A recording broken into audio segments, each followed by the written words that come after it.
Well, at least one of the Seattle teams beat the Panthers today. What's cracking, everybody, and welcome back to Kraken R&R, and welcome back to winning games. As the Kraken snap their 3-game regulation losing streak, the first one of the season, winning in Florida against the Panthers 5-2. Unfortunately, the other game I referenced would be the Seahawks back at home in Seattle, finding a way to somehow lose to a god-awful Carolina Panthers team. The good news, though, is that we can ignore that and just focus on the Kraken game. Although, even there's some bad news going into the game, as we found out, well, yesterday, that Jamie Oleksiak, following his hit that got him kicked out of the game in DC, did get suspended for 3 games. Which did catch me by surprise. I mean, if you saw my video, I said that he'd probably avoid suspension. Nope. The wheel of discipline in the NHL decided to land on 3-game suspension, so Oleksiak will be out for the remainder of this road trip, which did include Florida, Tampa Bay, and Carolina. They got the win against Florida, but now these next 2 games, especially if they end up missing another defenseman for a reason that we'll end up getting to, could be interesting. At least for the Kraken, with Cale Fleury in for Oleksiak, they did get through most of the game with 6 defensemen in this one, and it's a good thing they did, because early on in the game, within the first couple of minutes, it is nearly 1-0 Panthers. And just like when they played in Seattle, once again it's Verhaeghe, who in Seattle put the Panthers up 2-0 in the first, nearly is the one that puts the Panthers up 1-0 early on here. Luckily for Jones and the Kraken, though, Verhaeghe's shot, while it did beat Jones, finds metal and stays out. I'm not sure if it hit the crossbar or one of the posts, but it does stay out of the net, and then right back the other way, the Kraken catch a break as it's Verhaeghe in the defensive end who turns over the puck to McCann. McCann makes a nice, I think, no-look backhand pass right back out into the slot, where Beniers is crashing at the net, and he winds up, takes the shot, and buries it into the back of it to give the Kraken the early 1-0 lead. So, while it could just as easily have been 1-0 Panthers, right back the other way, it's 1-0 Kraken. So for Beniers, after taking a couple games off, it's his 11th of the season and 22nd point, both of which still lead all rookies, as he continues to hold the lead in the Calder race. And as far as just the Kraken are concerned, it puts him in 2nd place in goal scoring, just 1 behind McCann. Following the goal, though, just a couple minutes later, the Panthers would get the first power play of the game, and it's one that they held the offensive zone pretty well during, and got, I think, 4 shots off on net and a number of other ones that were blocked. The good news is that Jones comes up with a couple of pretty big saves, one at the beginning and one towards the end of it, and that power play is killed off. Then the Kraken, a couple minutes later, end up getting a power play of their own, and it's a power play that the Kraken end up getting because Forsling plays with a broken stick, which isn't a call you see made all that often, mostly because players are just good about dropping their sticks when they break. In fact, this might be the first time we've ever seen one called in a Kraken game, but it wouldn't be the last one in this game alone. As far as this Kraken power play is concerned, though, well, they don't really do much of anything with it. They do get a couple of good chances right at the end of it, one from Beniers and then another from Bjorkstrand, but neither one finds the back of the net. And we end up getting all the way through the first period, actually, with the score still 1-0 from that Beniers goal just a minute into the first. Although, with that having been said, we only just barely get into the first with the score 1-0, as in the final seconds of it, the Kraken nearly make it 2-0, as Eberle, with a very nice crossing pass from the boards on one side of the ice, finds, of all guys, Will Borgen crashing on the other side in the back door, but Bobrovsky is able to make a spectacular save, diving back to the other side of the net with his pad, and I think he actually ends up getting a glove on it. Either way, he makes the spectacular save, and Borgen, I mean, the Root Sports broadcast caught it pretty perfectly, just kind of looks to the sky in disbelief that somehow that puck didn't end up in the net. Seattle does pretty much start the second period on the power play, though, again, they don't really do much of anything with it. This time, their only good chance of the power play actually comes at the beginning of it, and then, of course, coming out of the, again, pretty much wasted power play for the Kraken, the Panthers do take control of the game for the next 5 or 6 minutes of it, continuously pressing in the offensive end and just getting that momentum built up over time, getting a couple of good scoring chances. Jones makes a very nice save on, I think it was Lomberg, who, as we'll find out, turns out to be a bit of a chump and probably should just go back down to AHL where he belongs.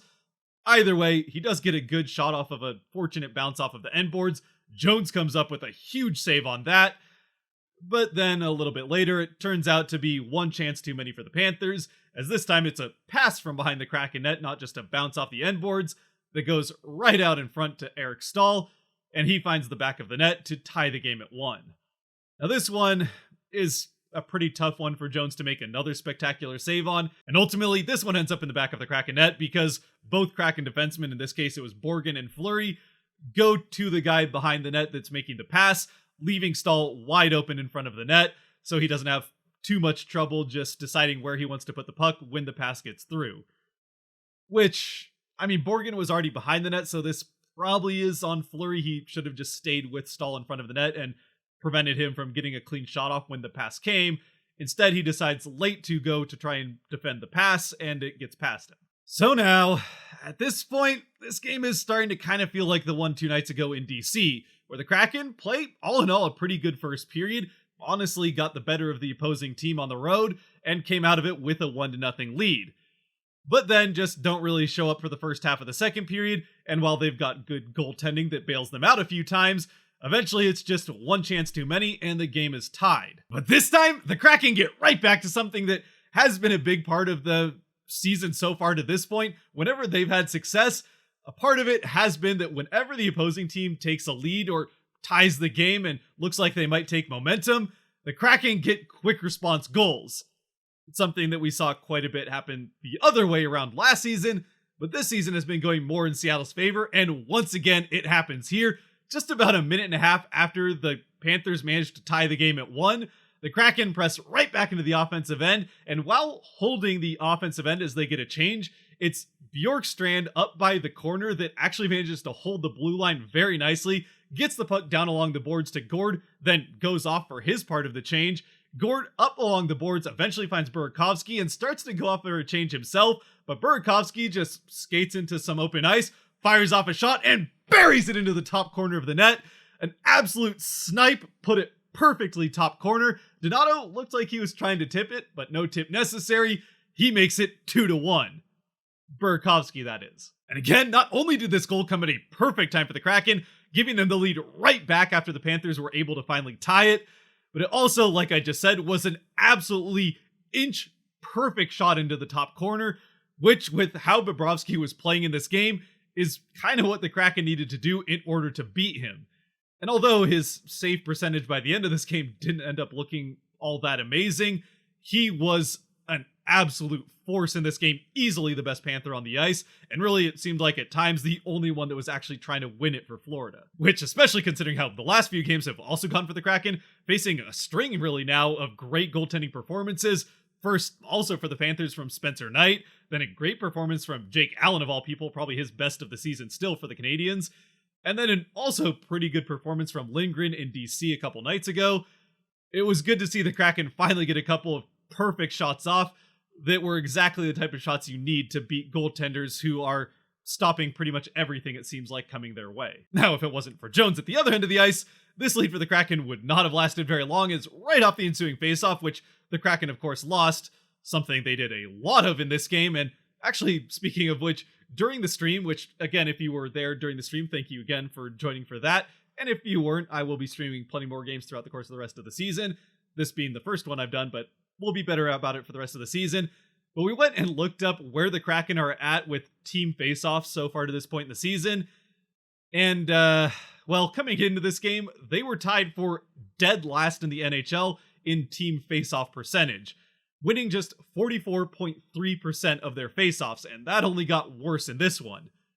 Now, you could point out that the team that they're tied for is the defending champions in the Avalanche, but you still don't want to be losing, what would that be, 56% of your faceoffs? So, something they'll have to fix. And in this particular case, well, sure, the faceoffs at either end of the ice are the more dangerous ones and the ones you want to win more. This one they lose at center ice, still ends up right back down the ice, and almost leads to a game-tying goal for the Panthers just seconds after the Kraken take the lead. Fortunately, the Kraken survived that, and then a couple more chances for the Panthers before really taking control of pretty much the rest of the game. They definitely take control of the rest of the second, pressing hard throughout the rest of it, but they aren't quite able to get the 3-1 lead, though they do get a couple of pretty good chances. So eventually we get to the end of the second, with the Kraken once again holding a 1-goal lead, now 2-1. Starting off the third, though, we get another sign of that Kraken team that had been winning all of those games up until, well, let's say 3 or 4 games ago, as the Kraken get off to a good start here in the third, continuing the momentum that they were able to build in the back half of the second, where in especially those last 3 games that they've lost, there were a lot of slow starts to really all the periods, but especially the second and third. And with the momentum at the end of the second and just a 1-goal lead, you didn't want to let the Panthers right back into it with a slow start to the third. Fortunately, again, they're able to get a pretty good start off and get into the third period, maintaining that lead and looking like they are going to extend it. Eventually, though, the Panthers are able to at least temporarily slow that down as they get their second power play of the game. So I guess you could say the refs slowed down the Kraken momentum, but that honestly isn't that bad of a call, although it is the second holding a broken stick penalty of the game. And this one comes on Jared McCann, and it's his first trip to the box of the season. So he gets this far, 24 games into the season for him, without a trip to the box, and of course his first trip there is because he didn't let go of his broken stick fast enough. Regardless though of how they ended up on the kill, this kill for the Kraken actually goes pretty well for them. I wouldn't say they got the better of the scoring opportunities, but they got a couple of chances of their own and really didn't let Florida get much of anything going on the power play at the other end of the ice. And then, as it's finishing, McCann comes out of the box to find that his line is out there. Borgen ends up with the puck down along the boards. He gets it all the way into the offensive zone, almost into the corner, before eventually dropping it back to Matty Beniers, who's entered the zone behind him. Beniers kind of circles around for a second, and then up by the blue line, just fires off a shot, and it's into the back of the net to give the Kraken the 3-1 lead. It ends up being a nice tip in front of the net, just in front of Bobrovsky by Jordan Eberle. As Eberle picks up the goal, Beniers with the assist, his second point of the game and 23rd point of the season. His shot definitely did look a little bit more like a pass, and I think it was going wide of the net, so I'm pretty sure he was looking tip all the way here.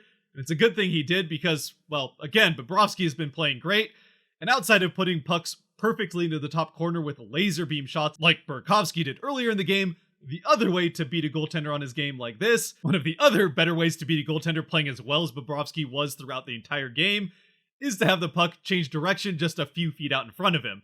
That's what Eberle does here on the Beniers shot or pass, and it gives the Kraken a nice feeling 2-goal lead at this point in the game, just about halfway through the third. That having been said, this 2-goal lead now midway through the third only feels relatively safe for a little bit longer, as it doesn't take long for the Panthers to end up back on the power play once again. It is, of course, Soucy who ends up going to the box for the Kraken on a holding call, though honestly I think it was more of a hook, and even at that it was a bit of a soft call, and either way it was a pretty necessary play by Soucy that helps slow down Verhaeghe, who otherwise would have had a grade A scoring chance and a very good chance to bring the Panthers to within one just there. Now, they still have a decent chance on the power play, which they really take advantage of, getting shot after shot on goal and all sorts of pressure on the offensive end. Jones comes up with a few very nice saves on this power play, and eventually, with a few seconds left, the Kraken do kill it off. And I say kill it off with a few seconds left because they end up drawing a call, and it's Gord that draws the call as he's getting a shorthanded chance, and this one, well, if the call on Soucy was a soft call, this is just a straight up bad call against Gord, but as Kraken fans will happily take it, and it's a few seconds of 4-on-4, and now the Kraken that'll get a power play with the 2-goal lead late in the third. And it's a Kraken power play that honestly was going pretty well. They were getting a lot of chances off on net and pretty much doing everything right other than finishing and getting the puck actually into the net. Right up until, with just about 30 seconds left in the power play, there's a bit of a miscommunication. The puck ends up loose in the Kraken defensive end, and Lomberg's the first one to the puck, but just as he's getting to it, Schultz gets back and gets up in Lomberg's face and ends up getting a penalty called on him for roughing as he kind of punches Lomberg in the face accidentally as they get tangled. But what that does, other than, get a penalty for Schultz, is apparently pisses off Lomberg, who already in this game had, aside from the one good shot that Jones came up with the save on, been deciding to go after as many hits as he could possibly get, I guess. There were at least 3 times that I can think of where he tried to hit Larson, and by tried to hit, I mean he hit him, but he ended up getting the worst of it each and every time, as Larson kind of just looked at him like, come on, little man, what are you doing? Get off of me. Either way, I guess at this point, Lomberg had just had enough of being made a fool of, and this hit from Schultz was the last straw, as Schultz does, with the hit, get in front of Lomberg and get to the puck first along the boards, but just as he gets to the puck, Lomberg, with one of the dirtiest hits we've seen in Kraken history on either side, plasters Schultz into the boards head first while Schultz can't see him coming, right in the back of the numbers. Schultz goes down and stays down for quite a while. Beniers, after the arm goes up and it's clear a penalty's coming, Beniers goes right after Lomberg and ends up almost getting in a fight. I mean, Beniers isn't really much of a fighter and doesn't really go that well for him, but he jumps right to Schultz's defense. And yeah, this is where hopefully Schultz can get back from this one, because the Kraken already down one defenseman with Alexiak's suspension. Now, Lomberg's going to get suspended too, I'm sure, for at least 3 games, but unlike Alexiak, he basically is an AHLer anyway. He only has like 6 points in 28 games. So I guess he's just trying to make a name for himself, getting as many hits as he can because he can't do anything else useful for the team. And now he's going to make a name for himself by getting suspended. Now I know what you might say if you don't like the Kraken or you just think I'm being a homer here. Well, Alexiak just had a dirty hit in the previous game that got him suspended for 3 games, so what's so different about this one? Well, yes, Alexiak's hit was certainly far from ideal, and it's one that he definitely should have pulled up from instead of making the hit, but it wasn't clearly in retaliation for something that happened beforehand, and it also was not a hit that the guy didn't see coming. Yes, he didn't have a chance to get out of the way of it, and it still wasn't an excusable hit from Alexiak, and Alexiak knew it after the fact, and I think was, felt bad about the hit that he ended up laying. This one, though, Lomberg clearly knew what he was doing, and was just trying to make a point to a guy that had just, I guess, beat him to a puck and give him a little bit of a face rub on the way there. And so, by the time the dust settles, the Kraken end up with 30 seconds of the remaining power play, but also 30 seconds of now 5-on-3, as there's traded minors, a 2-minute minor for roughing to Schultz that happens before he gets plastered into the boards, on what also becomes a 2-minute minor for, I can't remember, I think it was 2-minute minors for roughing on Lomberg, and then a 5-minute major and 10-minute game misconduct. Now, the 10-minute game misconduct just gets him kicked out of the game. It's not actually 10 minutes of power play, for those of you who are new, but the 5-minute major is 5 minutes of power play that the Kraken, like we saw the previous game against the Kraken, will have the ability to score as many times as they want on it. But now, at this point in the game, still with a 2-goal lead, even if the Kraken weren't able to score with this 5-minute major or the 5-on-3 opportunity, there's still only going to be 2.5 minutes left by the time the Kraken are off the power play for the Panthers to try to get 2 goals to tie the game and send it to overtime. So even though the Kraken aren't able to score 5-on-3 with the just about 20 seconds of time they got with the 2-man advantage, things are still looking pretty good regardless of what happens with the remaining 4.5 minutes of power play, which it takes a while for the Kraken to really get going on this remaining power play and get into the offensive zone, but once they do, they set up camp and start taking shots. Even with all the pressure and shots, though, they're still having a pretty hard time finding any way to get something past Bobrovsky. Until eventually, the Panthers, trying to clear the zone, aren't quite able to it. They throw it towards the middle of the ice, where Wennberg is standing right there to catch it at the blue line. He gets a quick pass down to Sprong, who fires off an absolute bullet of a shot right past Bobrovsky, who has no chance on this Sprong shot. Sprong with one of the better one-timers of anybody on the Kraken. In fact, he might have the best one-timer of anybody on the team, and it is quickly into the back of the net. In fact, it's so fast into the back of the net and back out that I honestly wasn't sure live if they had scored. I mean, it was that quickly off of Sprong's stick and then in the crease behind Bobrovsky, which of course, in between there, it crossed the red line, bounced off of the net behind Bobrovsky, and then ended up behind him. But most importantly, still with about 1.5 minutes left on the power play, it gives the Kraken the 4-1 lead. Now, they do press for more throughout the rest of the power play, but they aren't able to get it. And surprisingly, with a 3-goal deficit with about 2.5 minutes left, the Panthers decided they wanted to give this game a shot, so they go empty net. And it doesn't take long for Gord to win a battle towards the puck in the offensive end. He whacks at it with his stick and gets enough of it to bounce it into the empty net to give the Kraken the 5-1 lead.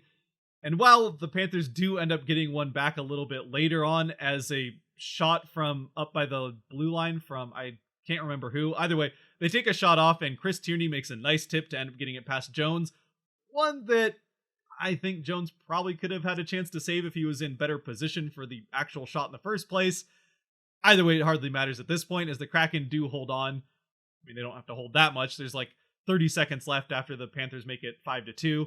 But the Kraken end up winning with that final score. Oh, and I guess it might be worth mentioning for anybody that might look at the box score and didn't have a chance to watch the game, the Kraken do go 1 for 6 on the power play, but one of those 6 is a 2.3 second power play they get at the end of the game, as there's another kind of dirty play. I don't actually know who it was from the Panthers, but it's a frustrated chop at the back of the legs of Soucy. He goes down. It's just a 2-minute penalty they end up calling, but again, it's just 2.3 seconds. There's a face-off in the offensive zone and the game's over.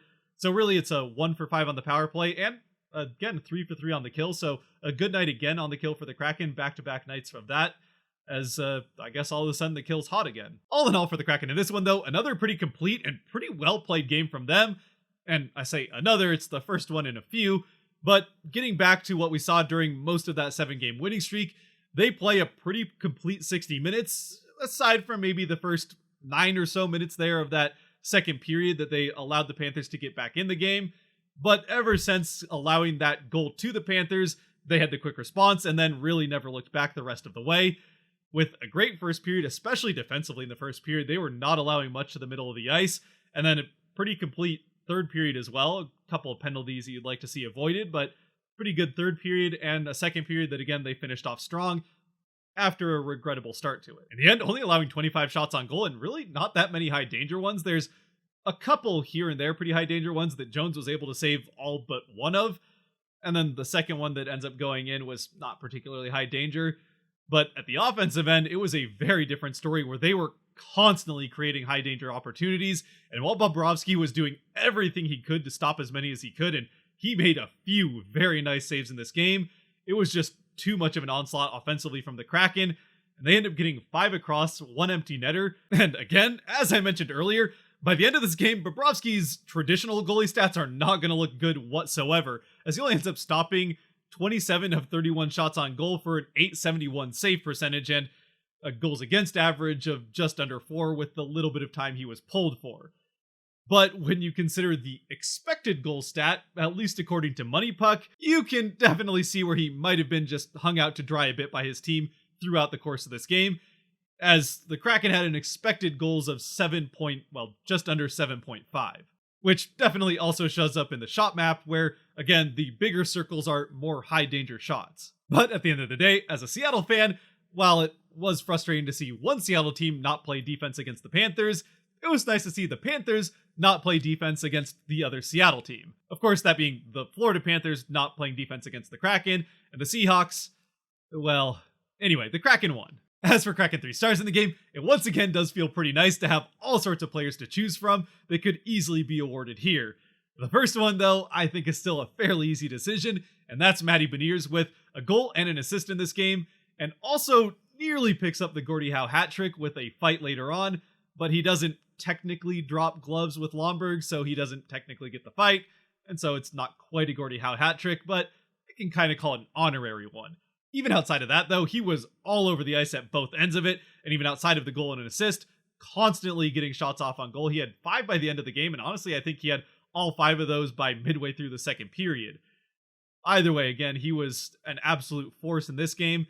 The second star, I think, is also somewhat easy, and I'm going to go with Yanni Gourde there. Another goal and assist in this one. Sure, the goal's an empty netter, but he, just like Beniers, was up and down the ice all game long, really showing up pretty clearly at least 2 or 3 times every shift.